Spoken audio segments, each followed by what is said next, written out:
কমলসাগর বিধানসভা কেন্দ্রে পঞ্চায়েত নির্বাচনকে কেন্দ্র করে বিধায়িকার সঙ্গে অন্তর্ঘাতের ফলে বিধায়িকার বিশ্বাসঘাতকতার ফলে আমি মন্ডল সভাপতির পদ থেকে ইস্তফা দিয়েছি। কিন্তু বর্তমানে কোনোভাবেই কমলাসাগর বিধানসভা কেন্দ্রে বিরোধীদের ছাড়া যাবে না।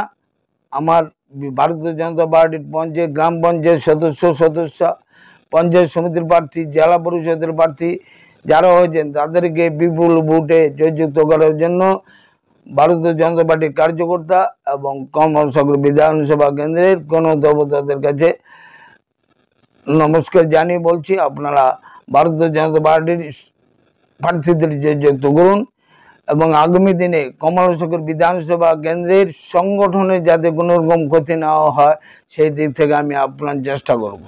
দলের কোনো ক্ষতি হোক সেটা আমি চাই না এবং বিশ্বাস আমি দলের কোনো ক্ষতি হতে দেব না, দিচ্ছি না। কারণ বিধায়কের যথেষ্ট তিনি 5 বছরের জন্য বিধায়কে নির্বাচিত হয়েছেন কমলসাগর বিধানসভা কেন্দ্রে, যিনি কমলসাগর বিধানসভা কেন্দ্রে থাকেন না। কিন্তু আমরা কমলসাগর বিধানসভা কেন্দ্রের বাসিন্দা, সবসময় আমরা কমলসাগর বিধানসভাকে আগলে রাখতে হবে। তাই কমলসাগর বিধানসভা কেন্দ্রে ভারতীয় জনতা পার্টির জয় জয়কারকে কোনোভাবেই রোকা যাবে না।